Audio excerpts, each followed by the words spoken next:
The Peep Game TV and Keeping It Real team collaboration. I'm your man, Shadi Ali, aka SRD, with my man Jay Shaw, aka Mr. F Love.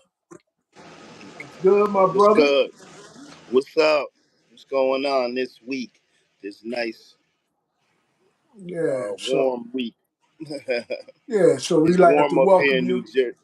It's warm up here in Absolutely. New What's Jersey. the temperature like up there? I think they was saying the upper 80s or something like that. Okay. All right. All Yeah, right. something like that. So we just want to, welcome the family, welcome the people back. Let them know that, where we dig beneath the surface into the conversations that actually matter, you know. So let's Mm-hmm. dig into it and get right to it, brother. Let's see. Yeah, man. How was your week? Yeah, it wasn't bad. It wasn't bad. Yeah, it's been the summer is slowly approaching. Well, yeah, it's coming. It's coming. It's coming. Just got to, just got to have the right mindset and the right plans to make it, be what you want it to be. You right about that. That every time you say something, it kind of coincides with a question. But anyway, let's jump right into it, man. We're a little late this All evening. right.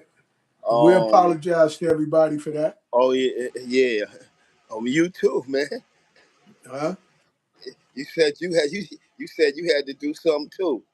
Well, You yeah, said we apologize, or you yeah. told me. We apologize to everybody, for I thought being you late. said. Yeah. I thought you said. Yeah. I thought you said go ahead and apologize. Nah. I said we apologize for being Oh late. yeah. You know what I'm saying? Yeah, Some we y'all apologize know. to the people. Yeah, we apologize. Sometimes things happen. You know what I mean. But we here. The main thing is we here. But Absolutely. we gonna jump right into it. Actually, somebody called and woke me up, and I was sleeping, and they was like, "Don't ain't you doing the show tonight?" I was like, "Oh wow!" It was like 7:30, so I had to jump up and Oh, maneuver real fast. But okay. let's jump right into it. Do you think black women should argue to express their pain or get their point across? I think the key word is argue. For me personally, I don't like to argue with anyone. When the word argue come out or argument comes out, it automatically uh, does something to communicating. You know, women and everyone has the right to express their feelings and to make their points clear. However, when you feel like you can be justified to argue or to scream or shout or curse or whatever it takes for you to get your point across, for me, once a person start raising their voice and start cursing and things of that and get loud with me, automatically I shut down. So that means whatever point you was trying to get across is going on deaf ears. Whatever pain you felt, you disguise that pain with anger.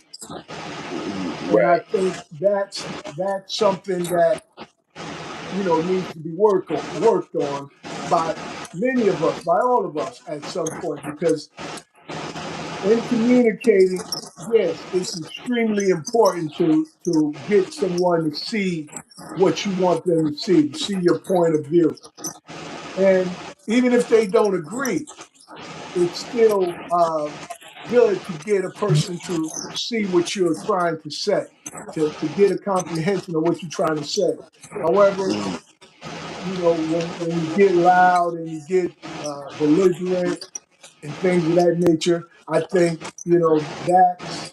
that's a level where you cross the line and whatever you really wanted to get done, I think you set yourself back for the opposite to get done. I think you know I know for me, Like I said, soon as a person starts screaming and shouting, it's kind of over with for me.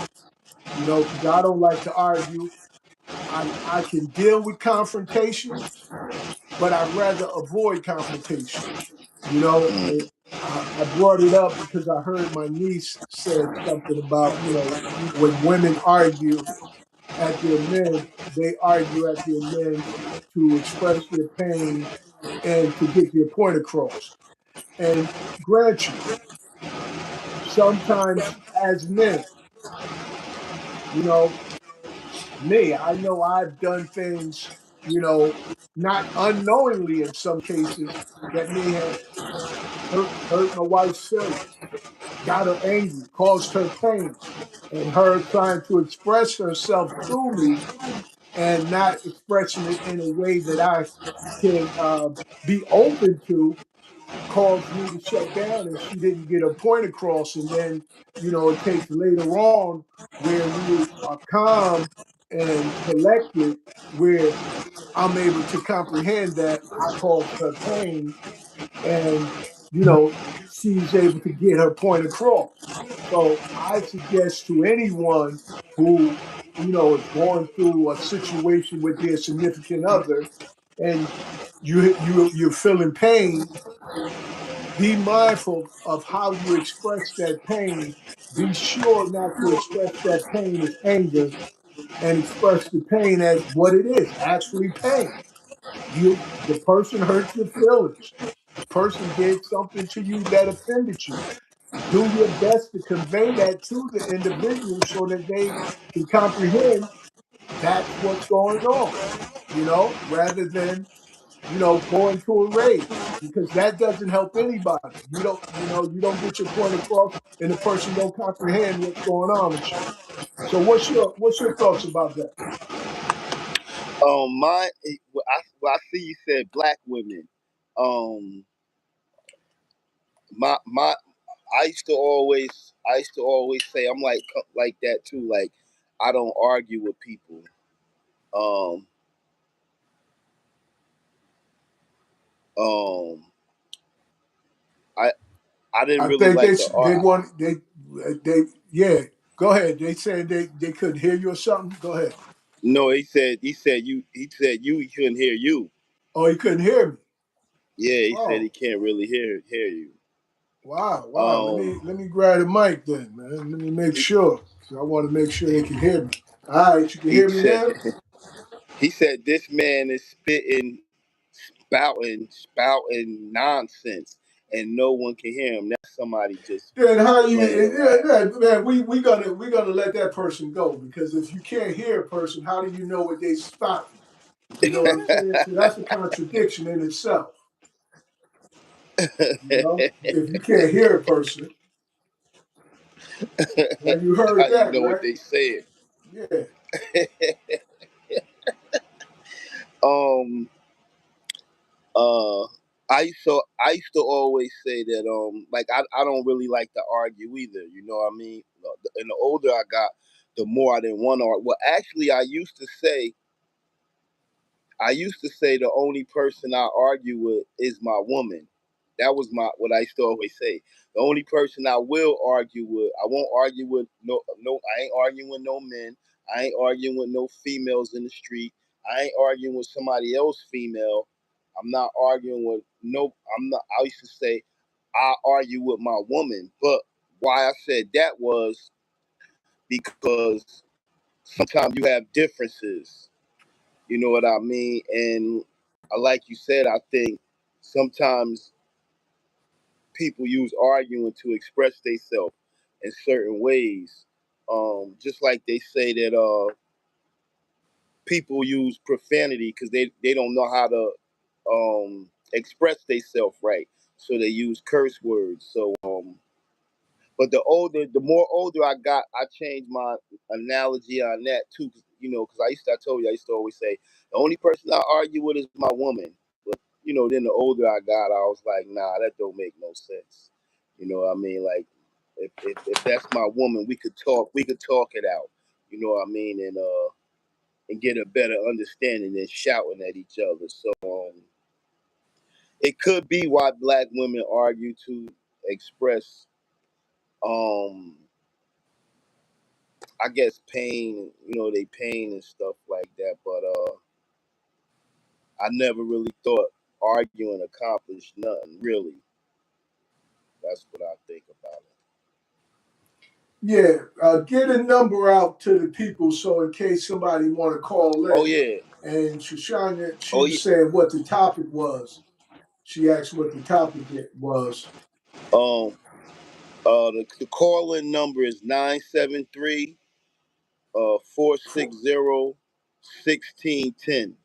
That's 973 460 1610. That's for anybody who might want to call in and got a comment or a statement or anything. Give a shout out. Anything you want to say, long as it's yeah, positive. and the topic was, uh, uh, what is it? Was a woman? What a woman? What is it? What was the question again? Huh? What was the question for the young lady? The question, the topic that we were talking about was women Oh, we was talking arguing about to we. Oh, argue rather than to argue to get their point across or to express pain. They argue with their significant other. That's right. what the topic Yeah, was. yeah, yeah. You know, argue to get your point across. And what do Express you think? pain to get your point You could across. call, yeah, what is again, 973-460-1610. 1610. Yes. Yeah, yeah. So call in if you guys would, you want to share what you think about that. But hold on if you could chime in on this next question that we're about to ask right now. So let's start right here. Let's get to this right here. What advice All right. would you give today's youth about the generation coming up behind them? The ones who are watching, learning, and following their example. Um, say that again. I didn't hear the whole I thing. said, what advice would you give the generation now, the youth now, about Oh yeah. the young people who are coming up behind them, who are watching them and emulating what they're doing? The next generation. Right. What I yeah that what I was trying to say. What advice would you give the youth now about about really? I was trying to say what advice would you give the youth about the future generations that's coming. That's what I meant about what's in store for them in the future. Okay. But either one is cool. Either one is cool. Um, really, we both have an opportunity to do that, to tell the youth there, because we both got children. Well, our kids is not young, but we both got grandkids, and we both got um grandkids. We got nieces and nephews who got kids. So really, it's a realistic question and need a realistic answer. But if I could warn the young generation about the next generation is coming, as I see it, I would know what I would really think. Like it's like what they used to always say, you know, and it's a little bit what they call that cliche. Stay in school, um, stay out of trouble. Watch the company you keep, the people you hang with. Uh,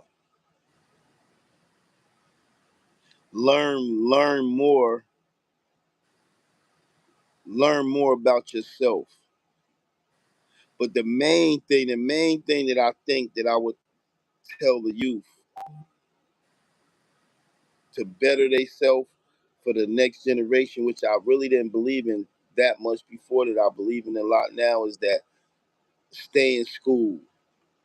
Stay in school and read, because now that I'm older,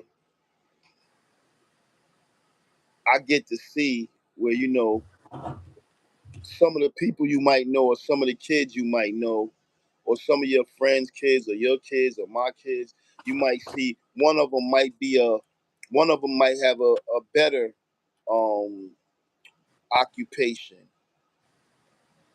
One might be say like one might be a fireman or something like that, and then one might be you know a, working at McDonald's. You know what I mean? Or one might be um, working in any prominent job, working for the state, and then one might be working um, on a janitor. I'm not saying nothing bad about a janitor. I'm just saying, what I mean? It's different levels. So the main thing that I would tell a youth would be stay in school and get your education, because it's strength and knowledge.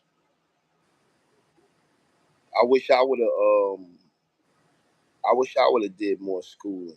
I think I would have I think I would have really did better in life if I would have did more schooling. But not everybody needs schooling to make it.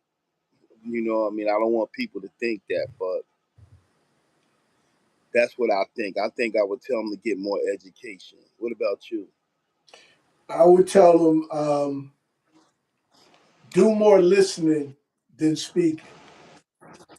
Uh, as you said, be mindful of the people who you choose to be your role models.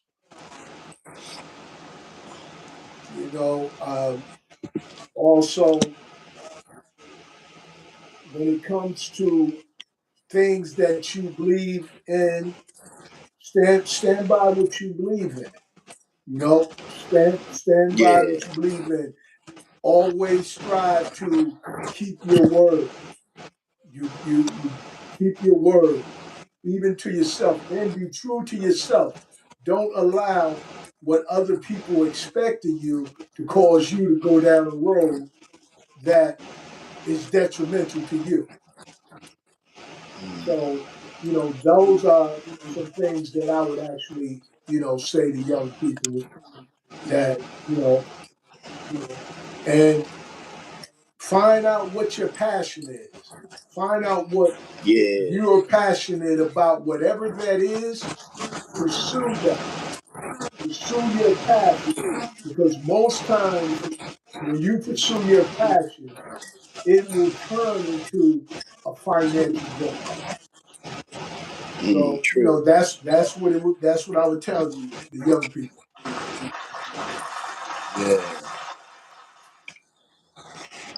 That's a big one right there. Pursue your passion. Um, Absolutely, absolutely. Definitely all that. right, moving. That's definitely. Yeah, that's a good one. Because everybody got a gift. Everybody got a talent. You just got to find out what your gift is. Everybody got a gift, but you just got to find out what yours is. Moving right along. Do you do you think that the stereotype mad black women? Do you think that the stereotype mad black woman really exists?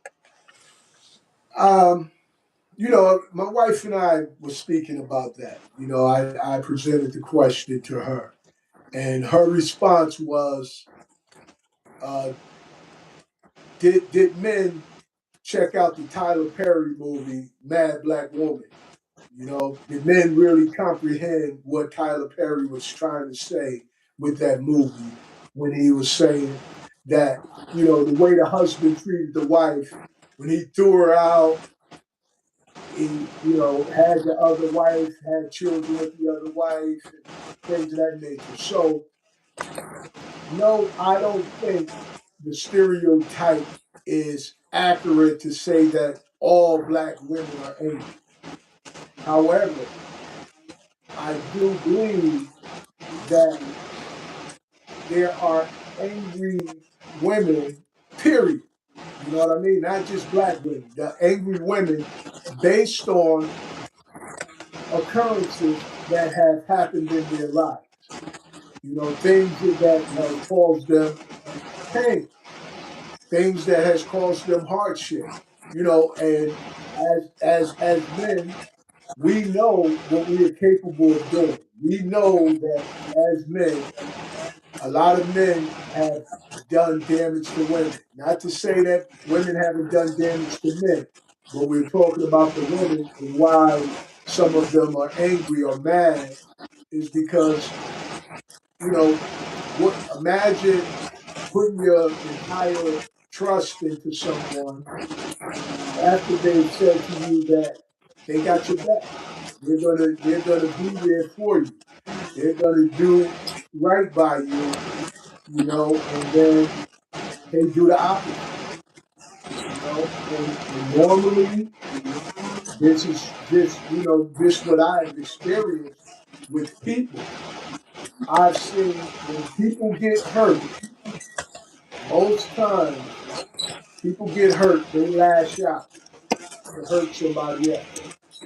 It's just uh, an occurrence that a knee jerk reaction. I don't even think most people even think about it. You're hurt, you want to lash out, and sometimes it's not even lashing out to the person that actually hurt you. It's just the person that happened to be there to feel the wrath of it. So, no, I don't think there's uh, just women born mad or angry. I don't think they're born that way, but I do think their life experiences and not being able to cope with them in a healthy manner creates that angry or mad black woman that many individuals or men talk about that, man, I hate them angry black women, them mad black women. You know, and if we're honest with ourselves, then sure, we've contributed to some of them being mad and angry because, as I said earlier, because we hurt them in some way. That goes back to the first question of women getting angry when they, you know, trying to express themselves. And, you know, sometimes we don't get it. We don't get it because we think differently and we process our emotions differently, I believe. I think men and women process emotions differently.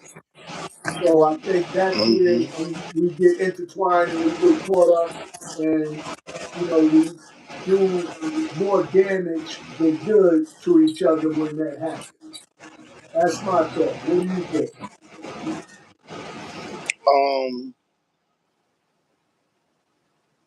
I think that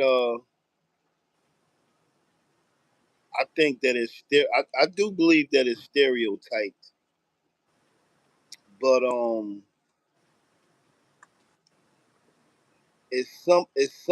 it's a reason why it's stereotyped. Uh, I think maybe a lot of um women, black women or women, when they get to a certain age, they've been through so much with life beating them down, relationships, uh, baby daddies, financial, jobs. You know, just date. I mean, it's hard being a woman in this world. I'll never say nothing bad about that. It's really hard being a woman, and then to be a black woman, it's even harder. Um, I always used to say that females they gotta meet a guy, then you gotta court him, Then if you like them, you get in a relationship, and there's sex involved and time, and you might have a couple of babies, and then 2 or 3 years that don't work. Then you got to get another relationship. And the same thing, courting them, time. It might be children, it might not. And if that don't work, then you got to get another relationship. And it's like a repeating cycle. I mean, sometimes you get a woman who find the right man the first time, but how many times that happen in life?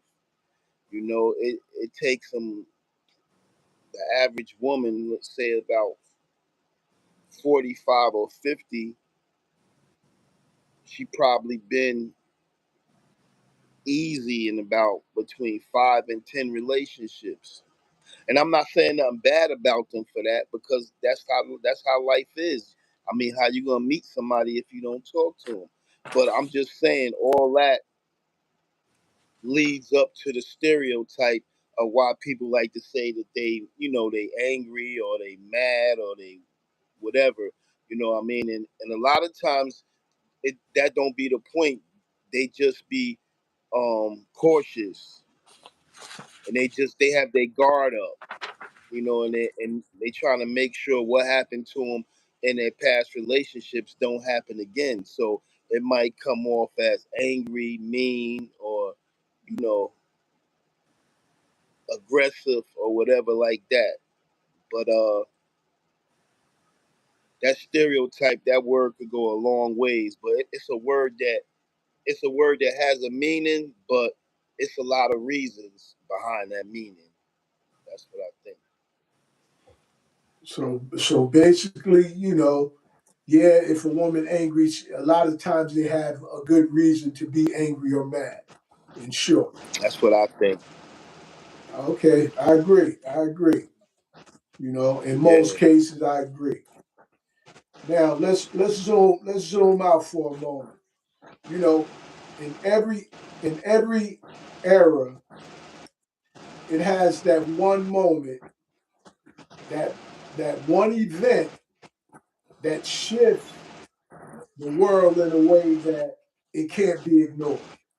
You know what I mean? That one thing that happens, that event that shifts, the world in a manner like, you know, in 2000, what was that? 2001, the 911.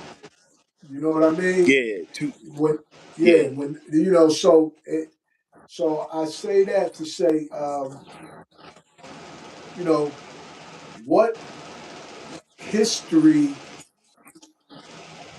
point that impacted, what point in history that you see that impacted you, or you think that was the most impactful uh, event that took place during history of your life. Um, I wasn't thinking I should have, because I could have said good and bad, but I will.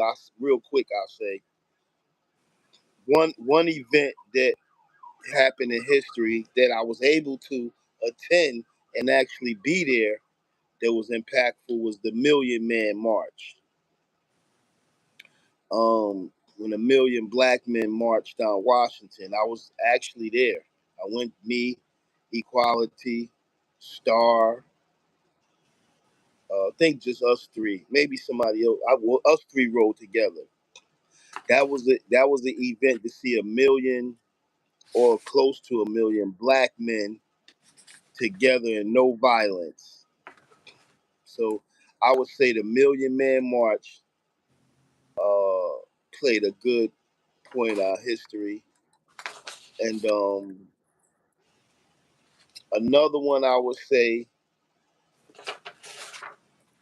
from a face value point of view, when Obama became president, but that come with an asterisk.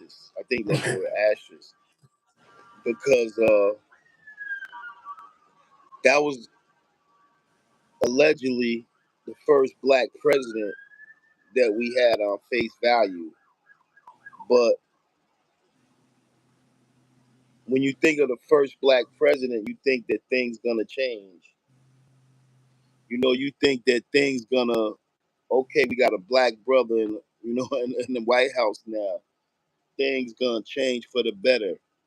But I think he was just put there for show and tell. So those was the two things that meant the most to me: the Million Man March, and when Obama became president. Okay. All right. How about you? How about Okay. you? I mean, yeah, I can. I'm gonna chime in on when Obama became president. Because that was, I think, in every person, melanated person mind, it was a highlight. It was a milestone that many people didn't Mm, think would ever happen. And when it happened, people were so you know in awe, about you know overwhelmed, extremely happy, we're extremely pleased about him, coming into office. However, as you stated, when he got in there, his impact was very limited, it appeared. He wasn't able to meet our expectations, and hmm get us to where we would have liked to seen him take us. But for me, it basically showed me that the whole political system has a big hole in it. You know what I mean? It has a big hole in it. It's not what it's been made to appear to be. So now that's the one. The other one that I say that was the most impactful was the crack era. The crack era, I think, was impactful and not in a good way. It was impactful because you can, for me, you still see the residual effects of what that man-made drug did. People have a tendency to think that crack was cocaine cooked up. No, that was bait. Crack was something formulated in a lab that whoever indulged in it became hooked, became uh, stuck to a point where they would they would compromise their values, their morals. They would do anything or everything just to get a feeling, a sensation. And that sensation caused a lot of households hardship. One, a lot of men made a lot of money, but those same men end up doing a lot of time. Or some of them ended up uh, addicts themselves. And, the ones who became addicts, they were individuals who the whole neighborhood looked up to, some of them. And now these are the same individuals that are, you know, being treated like almost worse than a child. You know, being forced to washing some young cat's car. Getting smacked around. Then the other part of it when you have individuals who were straight A students take a hold of this drug and they leave school. They can no longer participate in school anymore. These individuals became, like zombies. Women, hmm doing sexual acts that are unnameable, that you would and these are sophisticated, high class women. Women leaving their children at home alone. Women, you know, pimping their children out. So I think it was so devastating, and this wasn't just in the so-called black community. This thing went all over the world in every community. Every community suffered behind this, maybe, but I would say, the inner city suffered more, but other communities suffered as well because once that came out, that's when the rehabilitation centers became more well known. When they started rehabilitating individuals. So I think, yeah, the crack era did damage to the entire country. So that would be the most Traumatic. the yeah, Traumatic. traumatic, the low traumatic, uh tragic. It was a tragedy. Because it wreaked havoc. So Yep. yeah, so that those would be my two. Even though, like I said, with Obama, a lot of people were happy, just to see it happen. So, that's something in our lifetime that we can all say that we saw it happen when there was talk that it wouldn't ever happen. So that was a high and a low in our lifetime. That's what I would say. You right about that. You know, Um. Um. All right. Moving right along. Um. Do you think that black people are unfairly treated because of our complexion? I think that racism is put in the forefront to disguise colonism. I think because colonism is the more relevant conversation we need to be having rather than people disliking you because of your skin complexion. Because we see that at a certain level, like, you know, God bless, God rest in power, like Michael Jackson, you know what I'm saying? Or even Michael Jordan. Once even LeBron James, you reach a certain level, people just love what you do. They just look at you as an individual. Now, do we have individuals who have brought into the trick bag of disliking people? And this is to my European friend. You guys have fell into that just as bad as us as a people, where sometimes you guys display actions because you think that we're your enemy, that we're the ones that's taken from you, or we're the ones that's the dangerous ones. No, the dangerous ones is the ones who created the lie, who came here into other parts of the world and colonized the original people of that land and took over their land and then start marginalizing them based on so-called skin color or ethnicity. You know, racism. Okay, what is in racism?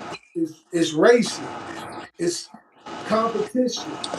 So how do you get the competition to put the other people at advantage?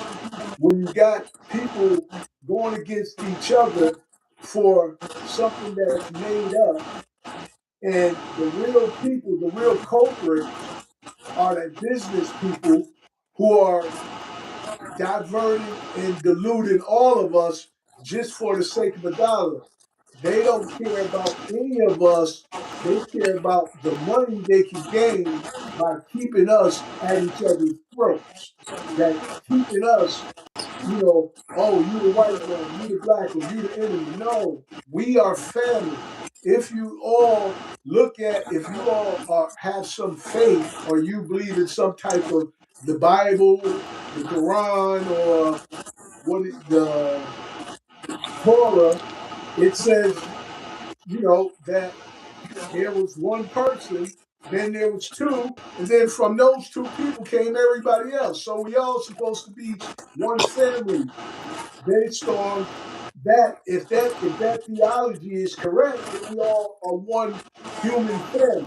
However, yeah, we do have differences, and our differences are not in place for us to hate each other. Our differences are in place for us to learn from each other. I mean, we have brothers and sisters who are different.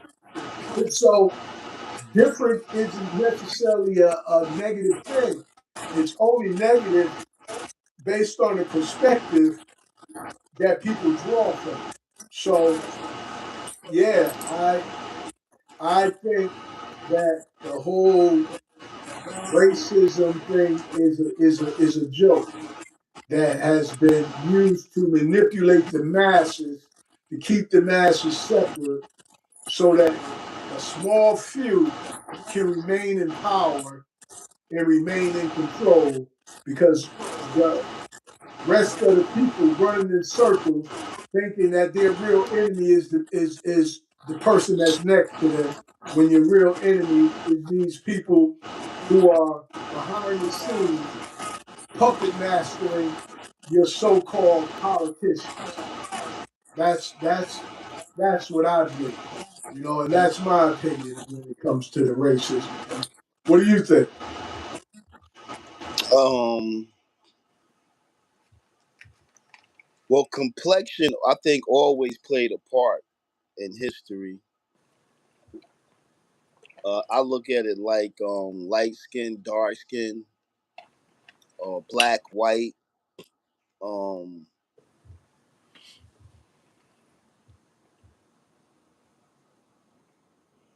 somewhere along the line, somebody discovered that it was somewhere along the line, somebody discovered that it was okay or not okay, that it was smart to divide, because they figured out if they could divide, then they could conquer. You know what I mean?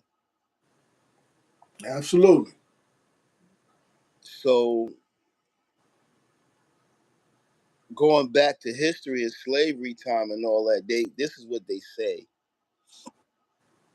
They said that the light skinned people was given the good jobs, like in the house and different thing. And they said that the dark skinned people was put in the fields. Um, and then it just creeped up from, I guess, from generation to generations, where um they used to say that in in celebrity world they wanted a light skinned actress. um Singers, they wanted a light skinned singer. um you know uh so that began the power trick between complexions too. And then that trickle all the way down to the ghetto, what I mean, where girls used to just like light skinned guys, you know what I mean? And that could start back far as you can remember, like grade school or something like that. So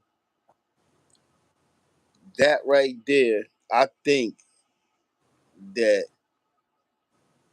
people are treated unfairly about their complexion, all the way from the top all the way to the bottom, because I think it's done for power structure, to divide. You know what I mean? Like I said, light skinned people don't like dark skinned people. uh,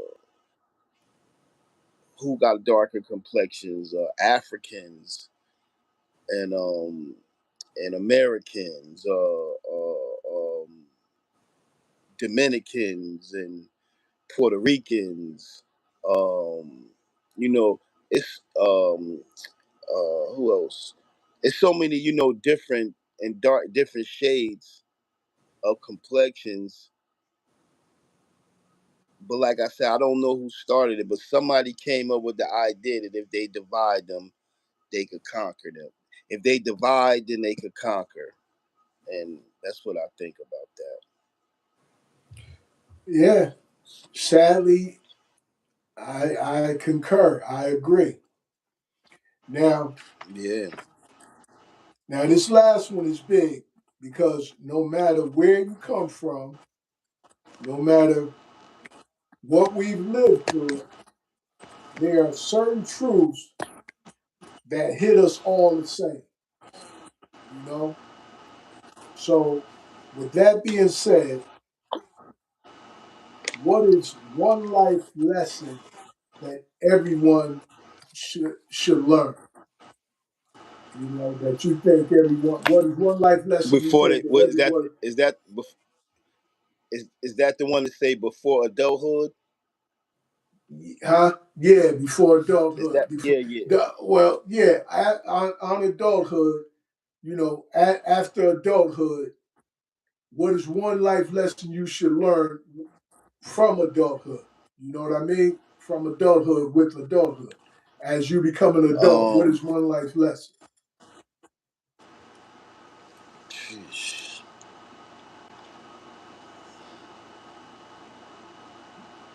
One life lesson that you all should learn.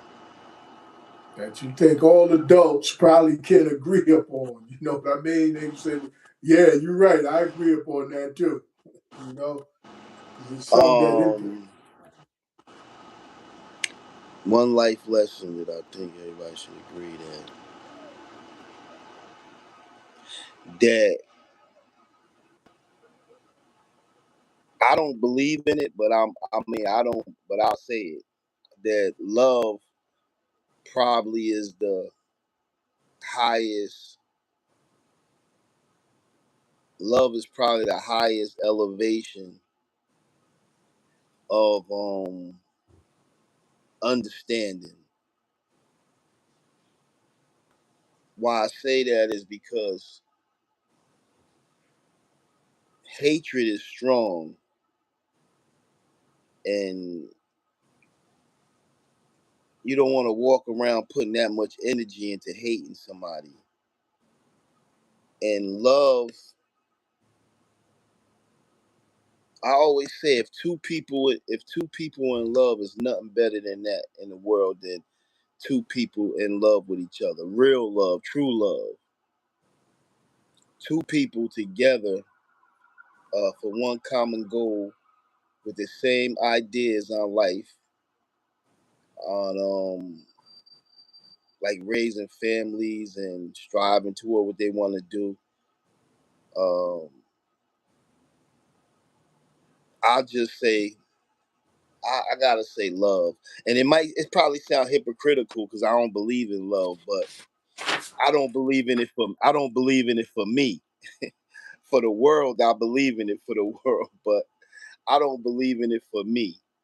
So I say love is one lesson that everybody should learn in life. What about you?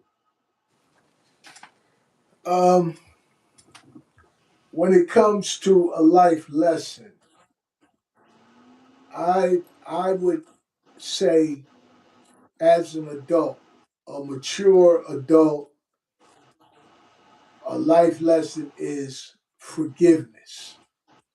I think Mm, that is a key life lesson that each and every adult who is striving to be on a adult level of thinking and operating.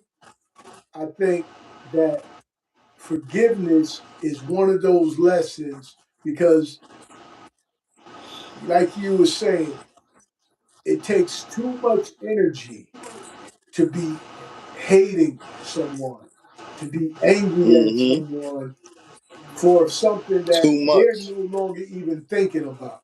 You know what I mean? You frowned up, you can't move on, you can't go on with your life, you're not eating, you're mad at the world. For what? For something someone did to you that they may have maybe did it intentionally, maybe not.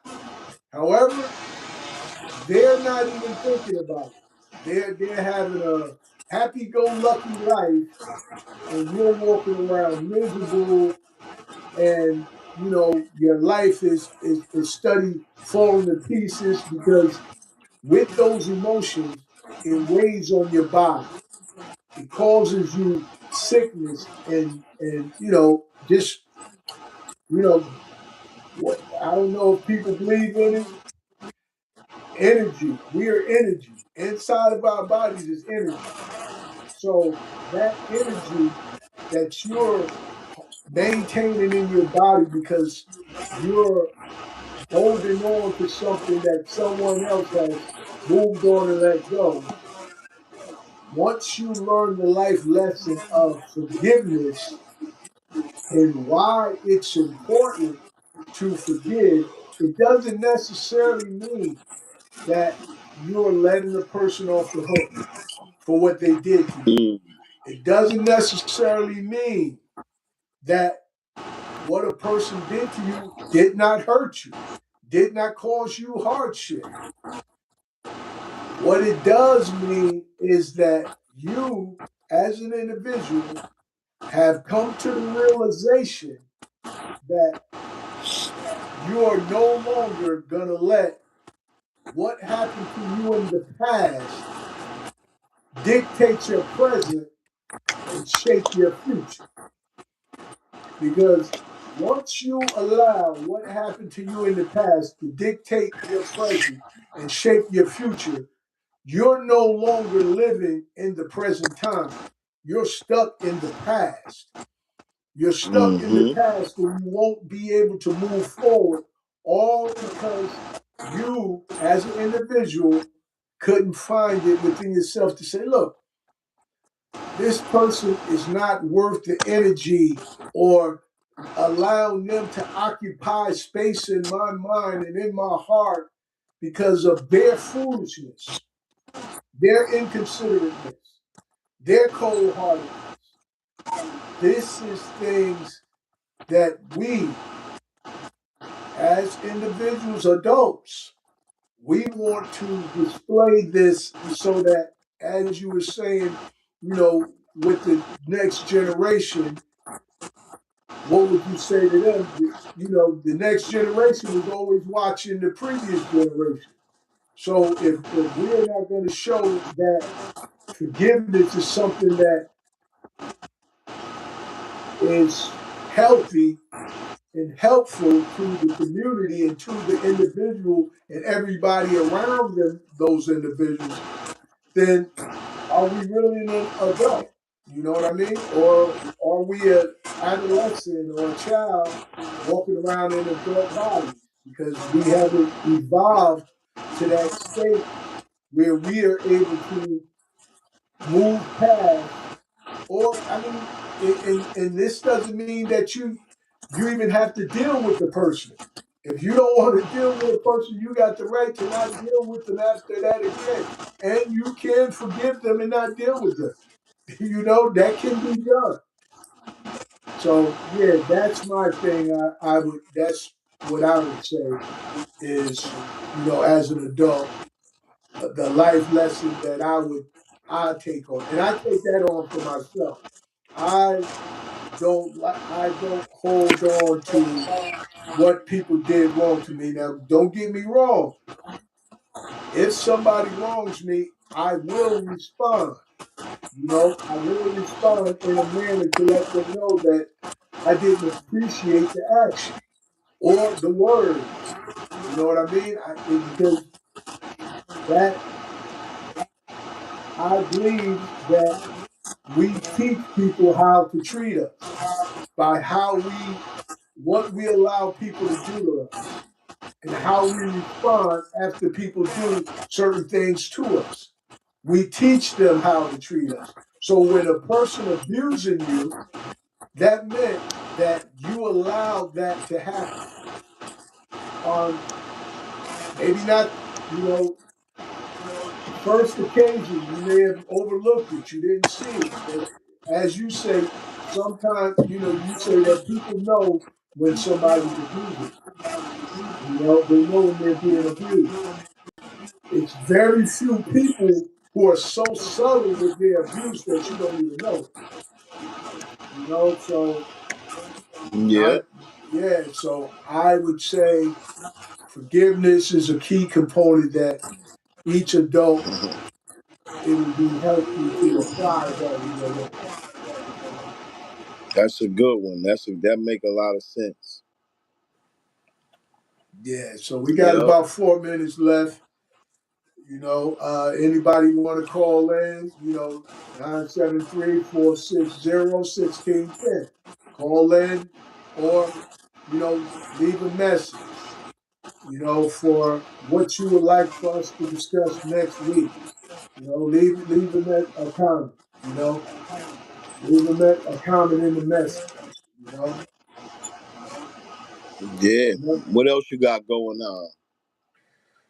Well, right now, brother, supposed to be going to the family wedding, man, next week. So looking forward to that, brother, Yeah, me too. C Star, tying the knot, becoming Yeah.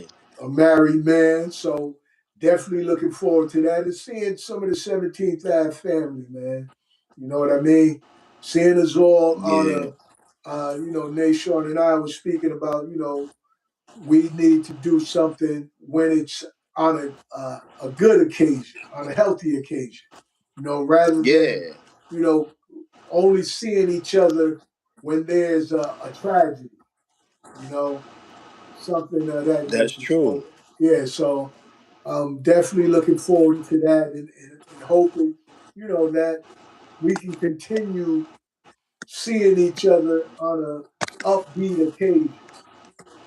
The other thing is I'm still, striving to, promote the book, get the book out from hustler to businessman. Still striving to get that out. Book baby, Barnes and Nobles and Amazon. You can get that, and let us know what you think about it. That's pretty much where I'm at. And looking for those who may feel like it's too expensive, $25 is too expensive, then we're working on uh, getting the ebook available to you, which will be $9.99. You know what I'm saying? So that'll be a whole lot cheaper, a whole lot more affordable in this time where we dealing with the inflation.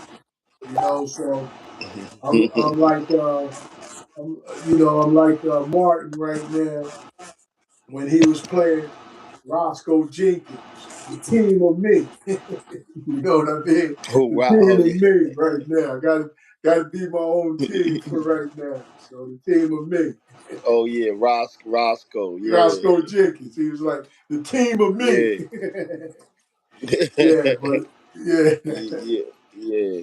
Yeah, but But and that's unfortunate sometimes that we have to be our own team, and we're sometimes it takes a while for us to be able to establish our true team. But it's about keeping the hey. faith and finding the right people to put on that team. A lot of people Yep. love sports, so let's look at us doing stuff like sports. We want to win, so let's become a team and start winning. You did. Yeah. Yeah, That's real. yeah. That's real. So let the people know what's up with you for the next day. Oh. Just tomorrow night doing the Keeping It Real podcast. I really don't. I don't know how long I'll be on or what time because we just said it's sports. The Knicks coming out tomorrow night, and they're in the NBA. They're in the finals, so I don't know how I'm gonna maneuver that yet. They start at 8:30. I usually Okay. start my show at 10. I don't think the game will be over till maybe 10:30. So I don't know. I might have to start the show at 11. I really don't know what I'm gonna do yet. I'm gonna play it by ear, Okay. because I'm in my podcast room. I don't have the right channels in here to put the game on. And if I did, I probably wouldn't be able to anyway. I'll be distracted. So I don't know. I play it by ear, but tomorrow I will be doing the show sometime. No matter, I don't know how long. And then Sunday I'll be doing my food tasting show. I think I'm not sure about Sunday. I suppose I'm not even sure about that show. I'm supposed to go fishing Sunday, so this whole weekend is like busy for me. And then next weekend we'll be gone down to the wedding. Yeah, So yeah. I'm like Right, like you right. said, I'm looking forward to seeing all my 17th Ave brothers and see Prince tie the knot and have a nice time. That's what it's about. A real quick weekend in and out. Have a good time. Absolutely, You know. absolutely. So Yeah, hopefully everything be good. Yeah. yeah, And yeah. we'll Yeah. see. So, all Till right. till So, next week. yeah. So, family, until next week, you know, stay humble, be true to yourself, be kind to yourself, and kind to others. Until next week, we leave you all with peace. Peace.